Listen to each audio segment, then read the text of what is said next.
يقول راجي عفو رب سامعي محمد بن الجزري الشافعي الحمد لله وصلى الله على نبيه ومصطفاه. Assalamualaikum warahmatullahi wabarakatuh. Gimana kabarnya sobat Ramadan? Semoga sehat selalu ya. Alhamdulillah, nahmaduhu wa nasta'inuhu wa nastaghfiruh wa na'udzubillahi min sururi anfusina wa sayyiati a'malina may yahdihillahu fala mudhillalah wa may yudlilhu fala hadiyalah.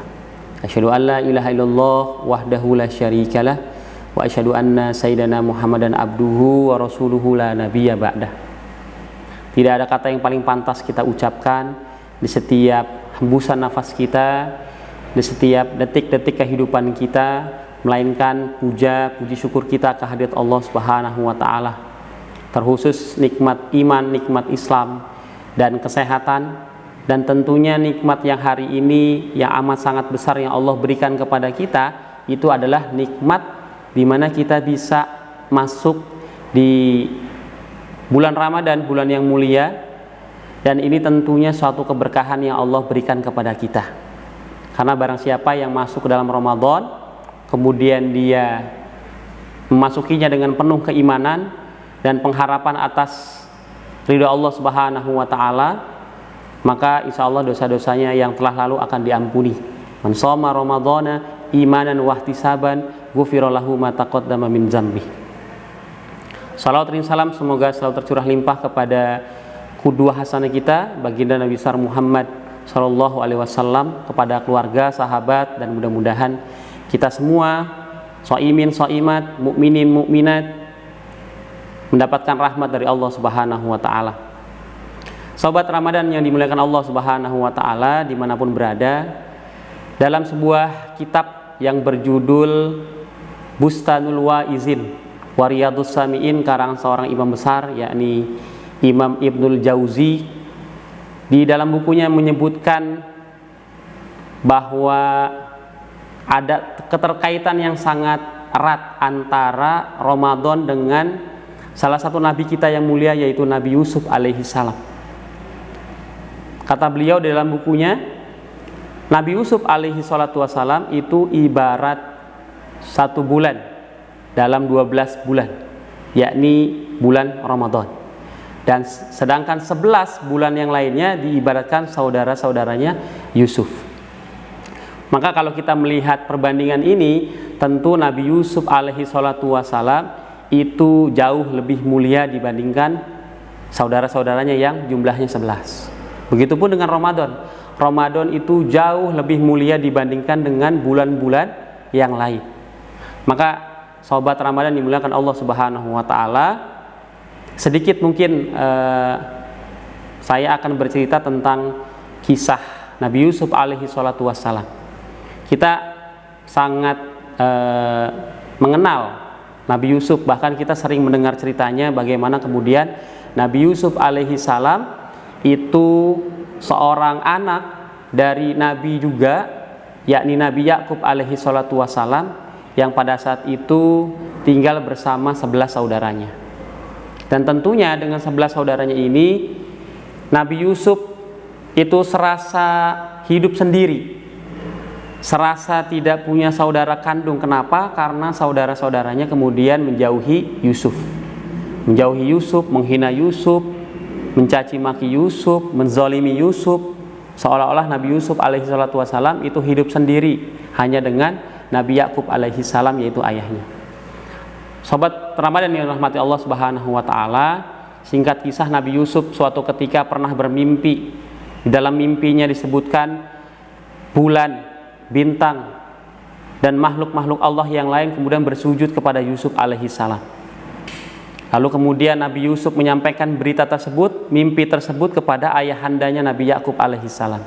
Ketika sampaikan berita tersebut, mimpi tersebut kepada ayahandanya, lalu kemudian ayahanda berkata kepada Yusuf, "Duhai Yusuf, jangan sampai mimpi ini, mimpi yang engkau rasakan itu kemudian didengar oleh saudara-saudaramu." Kenapa? karena ini merupakan mimpi yang datang dari Allah Subhanahu wa taala, kelak kemudian engkau akan menjadi seorang yang amat sangat dihormati. Engkau kelak akan menjadi seorang yang kemudian nanti akan menjadi seorang yang mulia, seorang nabi. Maka jangan ceritakan sedikit pun kepada saudaramu. Maka sobat Ramadan dimuliakan Allah Subhanahu wa taala, ternyata di balik pintu kamar ketika Nabi Yusuf alaihissalam sedang bercerita dengan ayahandanya, itu ada salah satu saudaranya yang mendengar, nguping. Jadi ada netizen nih yang mendengar ya. Nah, ketika kemudian salah satu saudaranya itu mendengar, lalu disampaikanlah kepada saudara-saudaranya yang lain. Ketika saudaranya yang lain mendengar satu berita itu, satu cerita Nabi Yusuf saat kemudian bercerita dengan ayahnya dalam kamar, maka mereka semua merasa bahwa oh ternyata ini yang kemudian menjadikan Yusuf amat sangat dicintai oleh ayah. Oh ternyata ini yang membuat ayah begitu membanding-bandingkan antara kita dengan Yusuf. Oh ini ternyata yang kemudian menjadikan ayah begitu mencintai Yusuf, menyayangi Yusuf. Maka saudara-saudaranya yang 11 orang kemudian membuat siasah, membuat makar ya, membuat makar, rencana jahat begitu, untuk kemudian melenyapkan Yusuf alaihi salam. Maka ketika itu mereka sudah berunding, mereka sudah berkumpul merencanakan sesuatu, disampaikanlah rencana itu kepada ayahandanya Nabi Yakub. Lalu berkata di salah satu di antara mereka, ayah, kami hendak mengajak Yusuf untuk keluar rumah, untuk jalan-jalan. Kalau bahasa anak sekarang healing ya. Yusuf kan seringnya di rumah, Yusuf kan seringnya nggak kemana-mana. Gimana ayah kalau kita ajak healing, kita keluar? Maka kata ayahandanya, jangan nak, main saja di depan rumah, main saja di sekitar rumah. Karena 11 orang yang kemudian meminta kepada Nabi Yakub alaihi salam, akhirnya Nabi Yakub pun luluh.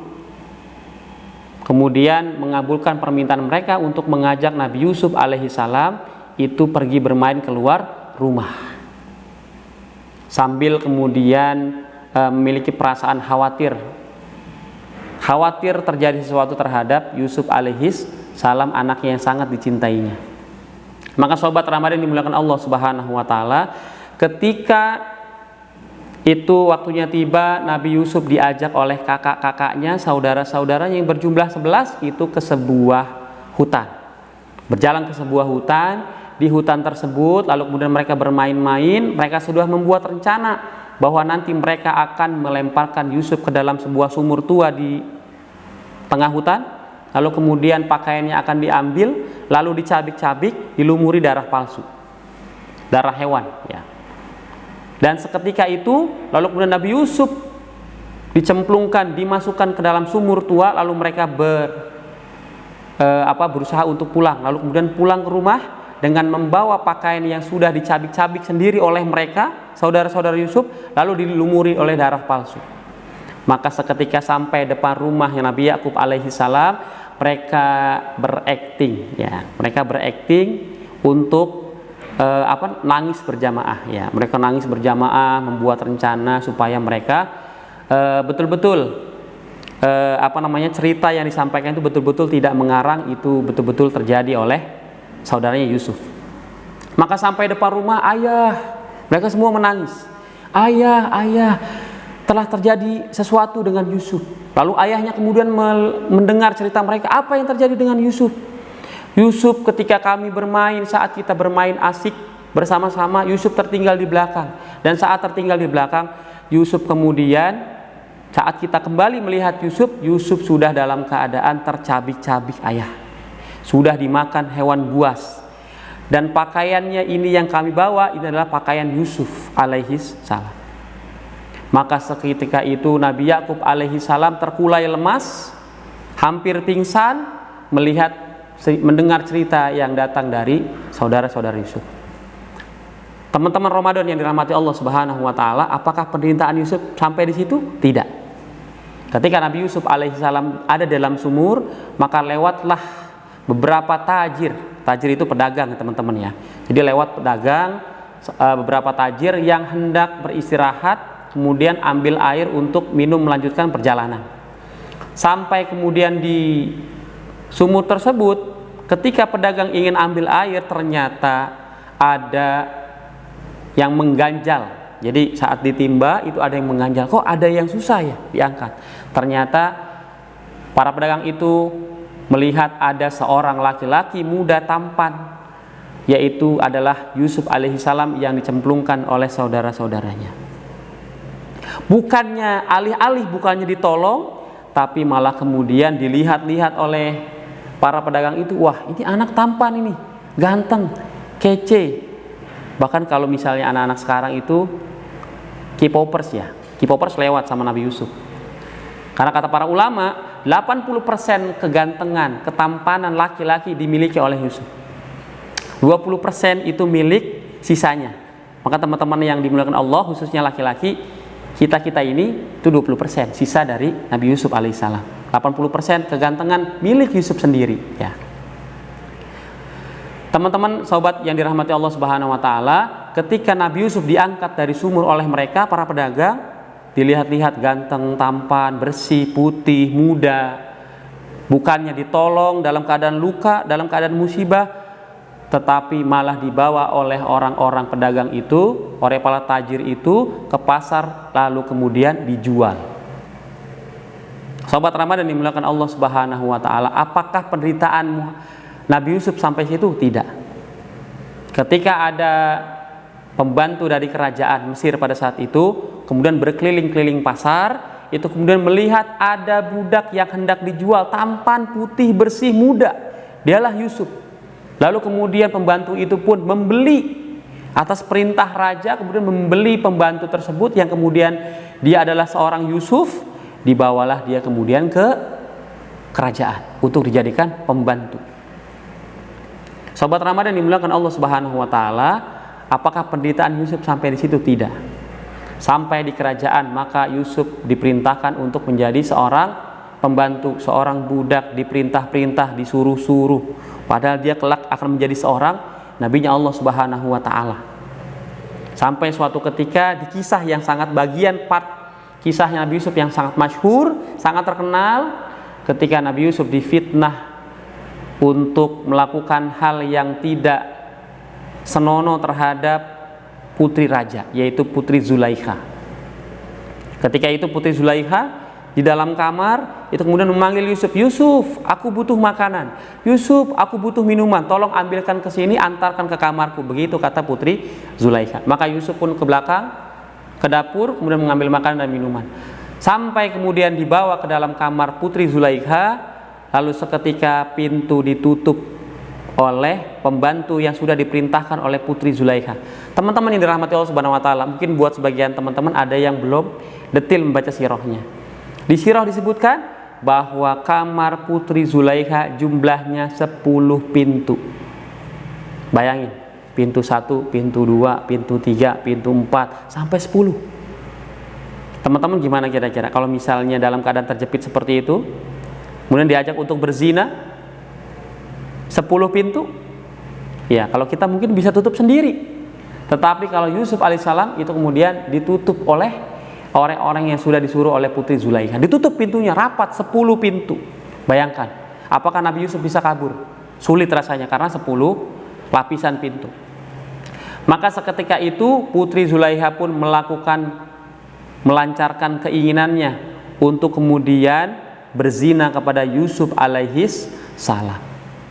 Saat putri Zulaikha meminta kepada Nabi Yusuf alaihis salam, lalu Nabi Yusuf berbalik badan dan menghadap ke sebuah dinding.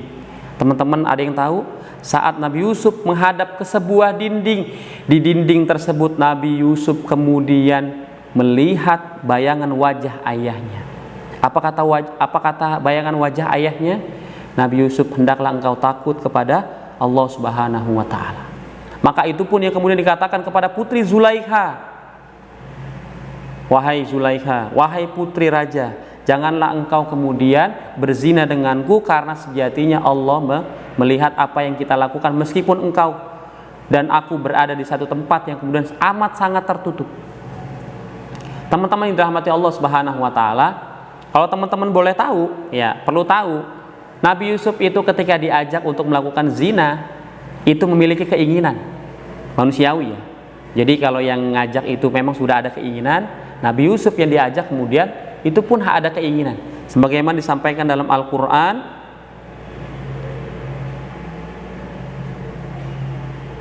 yang berbunyi, walaqad hammat bihi wa hamma biha laula ar-ra'a burhana rabbih kadzalika linasrifa anhu su wal fasya innahu min ibadinal mukhlasin. Apa kata Allah dalam Al-Quran surah Yusuf ayat 24? Dan sungguh perempuan itu telah berkehendak kepada Yusuf, dan Yusuf pun berkehendak kepadanya, sekiranya dia tidak melihat tanda dari Allah Subhanahu wa taala, demikianlah kami palingkan darinya keburukan dan kekejian. Sungguh dia Yusuf termasuk hamba-hamba kami yang terpilih. Teman-teman yang dirahmati Allah Subhanahu wa taala, saat Yusuf berbalik badan, lalu kemudian Putri Zulaiha memaksa Yusuf dengan cara menarik pakaiannya di bagian belakang, ditarik. Dan menurut kisah sampai sobek. Teman-teman, kira-kira kalau teman-teman narik baju teman-teman sampai sobek, kira-kira tarikannya keras atau pelan? Keras atau pelan? Pasti kalau sampai sobek itu pasti keras. Maka tarikan yang dilakukan oleh Putri Zulaiha sampai sobek, maka itu merupakan tarikan yang keras. Maka seketika itu, ketika sudah sobek pakaian bagian belakang Nabi Yusuf alaihi salam, lalu terbukalah pintu kamar dari Putri Zulaiha. Oleh siapa? Oleh raja, yang kemudian dibuka oleh pembantu dari salah satu kerajaan. Dibuka pintu yang 10 jumlahnya, lalu kemudian melihat di situ ada Yusuf dan Putri Zulaiha yang sedang berdua di kamar. Teman-teman, sobat Ramadan dirahmati Allah Subhanahu wa taala, apa yang terjadi kira-kira? Maka raja bertanya kepada mereka, apa yang kalian lakukan wahai Yusuf dan putriku? Maka seketika itu Putri Zulaiha mengelak. Yusuf ingin melakukan hal-hal yang tidak baik terhadap aku, ayah. Lalu Yusuf pun menyampaikan, aku tidak melakukan apapun. Dia yang memaksa diriku untuk berbuat zina. Lalu kemudian raja bingung, mau percaya sama siapa, bingung. Akhirnya pembantu yang datang itu kemudian menyampaikan kepada raja, wahai raja, jika engkau ingin mengetahui siapa yang benar di antara mereka, maka lihatlah di mana bagian yang sobek pakaiannya Yusuf. Kalau sobek bagian depan, maka Yusuf yang mengajak atau yang memaksa putrimu. Tapi kalau yang sobek bagian belakang, maka yang memaksa untuk melakukan itu adalah putrimu. Maka Nabi Yusuf diperintahkan oleh raja untuk diperlihatkan bagian mana baju yang sobek dari pakaiannya Yusuf. Maka dilihat adalah pakaian bagian belakang. Apakah Nabi Yusuf kemudian mendapatkan pertolongan? Tentu tidak.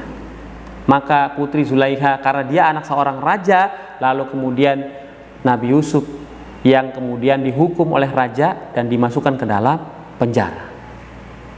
Teman-teman yang dirahmati Allah Subhanahu wa taala, tidak sampai sini kemudian peristiwa yang menyedihkan yang dialami oleh Nabi Yusuf alaihissalam. Tapi teman-teman, setidaknya dari kisah ini kita bisa ambil 3 poin. Ya, yang pertama itu Nabi Yusuf itu memiliki 3 ujian. Ujian yang pertama, ujian kesulitan.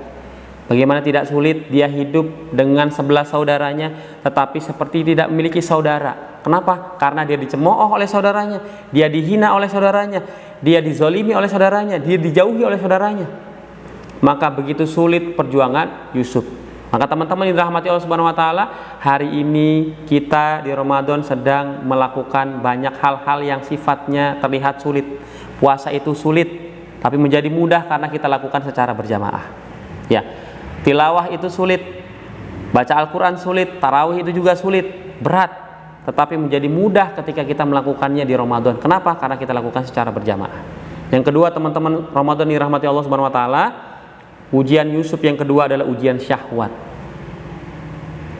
Betapa kemudian Yusuf harus berusaha betul menahan syahwatnya untuk senantiasa menerima ajakan dari Zulaiha. Nah, maka dari itu teman-teman yang dimuliakan Allah Subhanahu wa taala, kita di Ramadan itu sedang berlatih untuk mengendalikan syahwat kita. Dengan cara apa? Dengan cara berpuasa di bulan Ramadan.